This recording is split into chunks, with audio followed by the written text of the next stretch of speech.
वंदु चरण सरोज गुरु मुद मंगल आगारे। जैसे वत नर होत है भव सागर से पार। गुरु जी के सिमरन मात्र से नाशत विघ्न अनंत। ताते सर्व आरंभ में दयावत है सब संत। भक्ति दान मुझे दीजिए मेरे गुरुदेवन के देव। और कछु न चाहिए हर पल तुमरी सेव। नम्रता और दीनता से भेंट सतगुरु लीजियो। मैं हूँ शरणागत तुम्हारी दास अपना कीजियो। मैं हूँ शरणागत तुम्हारी हृदयासन कीजियो। बोलो जयकारा बोल मेरे शिव महाराज की। बोलो साचे दरबार की। श्री स्वामी जी महाराज।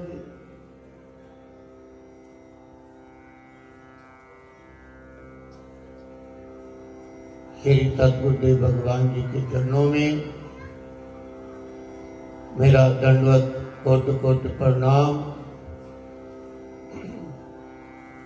हृदय सम्राट परम पूज्य श्री महाराज जी बाबा जी के चरणों में कोटि कोटि नमन।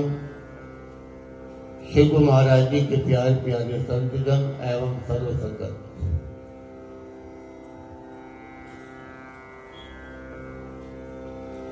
हम सब 2-3 दिन से लगातार आश्रम के अंदर जो महा उत्सव मनाया जा रहा है, ये शैली, ये महोत्सव, ये आनंद प्रत्येक जीव को बड़ी मुश्किल से प्राप्त होते हैं। जो जीव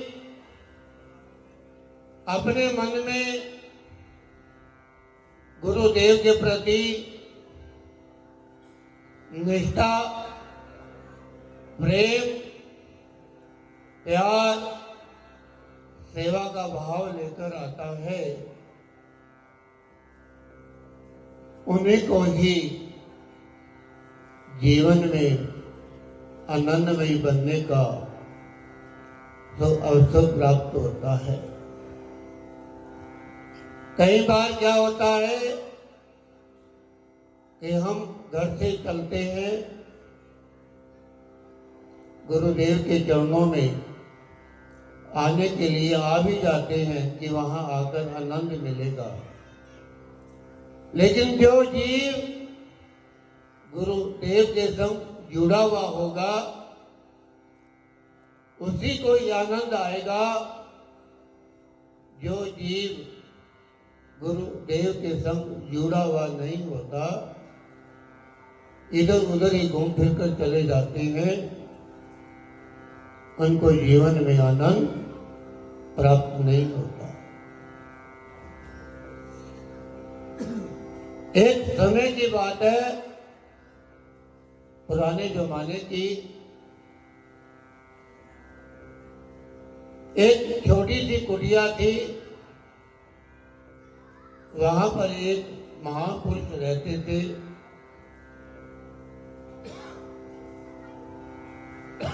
अकेले रहते थे।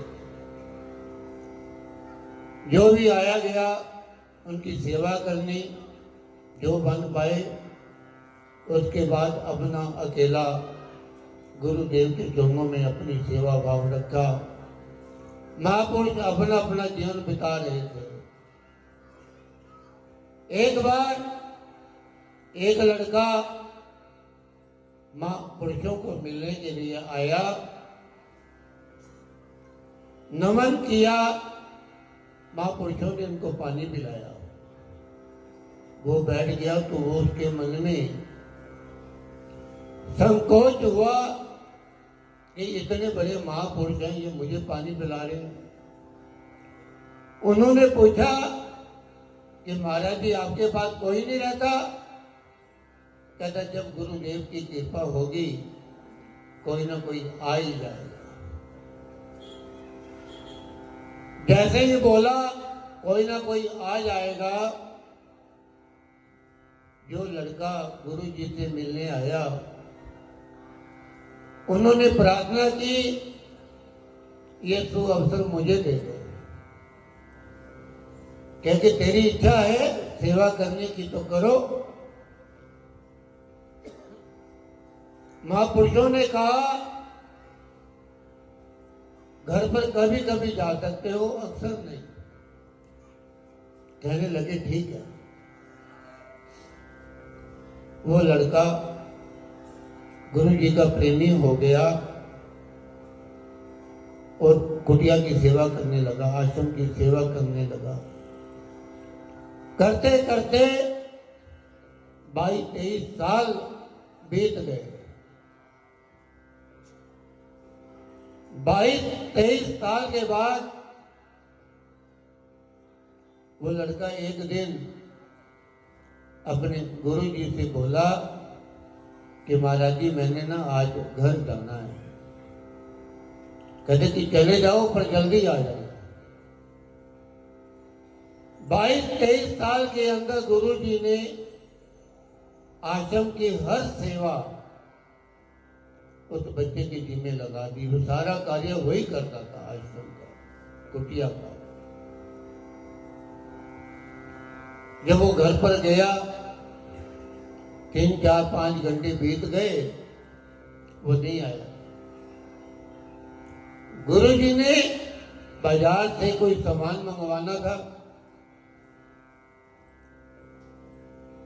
एक व्यक्ति आया, उसके यहाँ संदेशा भेजा, क्योंकि फोन तो होते नहीं थे। संदेशा भेजा कि वो फला बच्चे को बुला कर लिया। आज्ञा पाकर वो बच्चे को बुलाने चला गया। उस बच्चे को संदेशा देते हैं कि आपको गुरुजी बुला रहे हैं। बच्चे ने जवाब दिया कि गुरुजी को बोल दो अभी मेरे पास टाइम नहीं है। उन्होंने आकर गुरुजी को बोला कि बच्चा बोल रहा है कि मेरे पास टाइम नहीं है, जब टाइम होगा मैं आ जाऊंगा। संदेशा मिला, काम जरूरी था।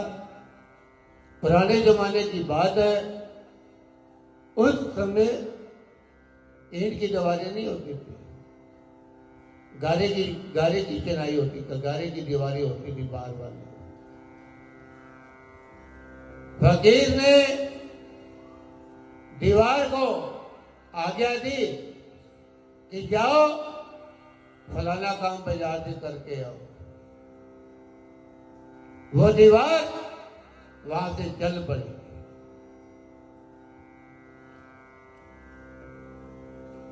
अब वो जगह खाली हो गई। थोड़ी देर के बाद उस बालक के मन में भी विचार आया कि मुझे इतने साल हो गए सेवा करते करते, मैंने आज तक गुरु जी को जवाब नहीं दिया। आज कौन सा ऐसा कारण बना कि जो मैंने जवाब दे दिया कि मेरे पास टाइम नहीं है। वो लड़का घर से एकदम उठा चला। जैसे ही आश्रम की तरफ आया, देखा कि वहां पर दीवार नहीं है। गुरु जी के पास गया, भागा भागा प्रणाम किया। प्रणाम करने के बाद तो बोला, गुरुजी मुझे माफ कर देना, मेरे से अज्ञानवश ये बात निकल गई, पर ये तो बताओ ये दीवार कहाँ गई? गुरुजी ने बोला, बेटा तुम आई नहीं, मैंने दीवार को इजाजत दी कार्य करने के लिए, वो कार्य करने के लिए दीवार गई हुई है। उनके देखते ही देखते बालक के दीवार काम करके अपनी जगह खड़ी हो गई है और लड़का देख रहा है कि गुरुजी मेरे वाला काम ये दीवार कर रही है। कहते हाँ बेटा। गुरु समृद्ध सिर पर खड़े, क्या कमी पवेदास, रिद्धि सिद्धि सेवा करे, मुक्ति ना छोड़े पास। भाग्यशाली है हम सब, अगर गुरुदेव हमें सेवा का कोई मौका मिलता है, हम सबका परम धर्म बनता है गुरु जी की आज्ञा को शिरोधार्य रख के उसके ऊपर चलना। स्तोत्र की 7वीं लाइन आती है, परम धर्म श्री सद्गुरु की सेवा, विदत नरक निवारणम, जातु शब्द बंधन काटे, समझ पड़त एहो कारण। जो जीव समय पाकर अपने गुरुदेव की सेवा नहीं कर सकता, तो उसको संसार में आने का क्या फायदा हुआ? संसार में आकर गुरु धारण करने का क्या फायदा हुआ? गुरु जी के पास आकर नाम दीक्षा लेकर जो बोलता कि मैं गुरुमुख हूं, वो गुरुमुख बनने का क्या फायदा होगा? हम सबका जीवन तभी सफल हो पाएगा जब हम अपनी निष्ठा, अपना प्रेम गुरुदेव की आज्ञा पाकर अपने जीवन को बताएंगे, तभी हमारा जीवन का कुछ मोल पड़ जाएगा। कुछ मोल पड़ेगा तो वो अनमोल बन जाएगा। इसी तरह कुछ समय की बात है कि फरीदाबाद से एक परिवार आया, तो वो हमारे पास बैठा हुआ था। उन्होंने एक श्री स्वामी महाराज जी का वाक्य सुनाया कि श्री स्वामी महाराज जी पाकिस्तान की धरती पर धरा पर विराजमान थे। सत्संग का पर्व चल रहा था। पाकिस्तान की धरती की धरा पर श्री स्वामी महाराज जी विराजमान थे और सत्संग चल रहा था। जैसे ही सत्संग का पर्व समाप्त हुआ, जितने भी प्रेमी जन थे सब एक एक करके उठकर चले गए। कोई लंगर खाने चले गया, कोई पानी पीने चले गया, कोई कुछ करने चला गया। श्री स्वामी महाराज जी ने अपना हाथ ऐसे किया और किसी ने श्री स्वामी महाराज जी की तरफ ध्यान नहीं दिया। उस समय श्री स्वामी महाराज जी जल मांग रहे थे क्योंकि उनको प्यास लगी थी। जैसे ही याद किया, किसी ने ध्यान नहीं दिया। जब किसी ने ध्यान नहीं दिया तो क्या हुआ, जहां पर श्री स्वामी महाराज जी बैठे हुए थे उनके पिछली तरफ दीवार थी। दीवार में से हाथ निकला और श्री स्वामी महाराज जी को जल पिला रहा। दीवार में से हाथ निकला और श्री स्वामी महाराज जी के हाथ में जल का गिलास रख दिया और श्री स्वामी महाराज जी जल पीकर गिलास रखा। जैसे ही गिलास रखा, देखा वो गिलास भी वहां से अलोप हो गया।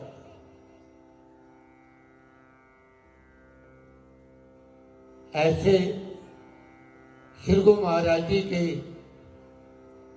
रतन श्री स्वामी महाराज जी हुए, जिनके चरणों में बैठकर हम सब अपने जीवन को गौरवमय मानते हैं, भाग्यशाली मानते हैं कि धन्य है हम जिन्हें श्री स्वामी महाराज जी का दीदार मिला, प्यार मिला, उनके चरणों की रहनुमाई मिली और उनको पाकर हमारा जीवन का जो लक्ष्य है वो धीरे धीरे बढ़ता चला जा रहा है, बढ़ता चला जा रहा है और वो उन्नति करता चला जा रहा है।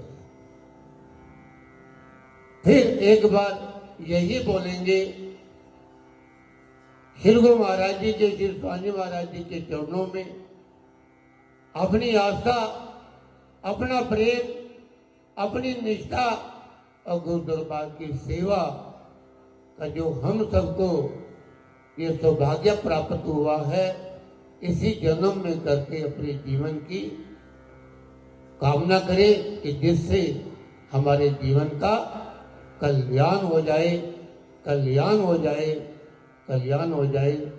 और महाशिवरात्रि का पर्व श्री स्वामी महाराज जी की प्रेरणा से जो आज भी हर्षोल्लास के साथ मनाया जाता है, झूमते झूमते हर कोई प्रेमी अपने जीवन का आनंद पाकर अपने जीवन को खुशहाल बनाने का जो जिम्मा लिया है, इनके जीवन में हमेशा खुशहालियाँ खुशहालियाँ श्री स्वामी महाराज जी बढ़ते चले जाए और हम सब गुरु दरबार पर खुशियां मनाते चले जाए। बोलो श्री गुरु महाराज।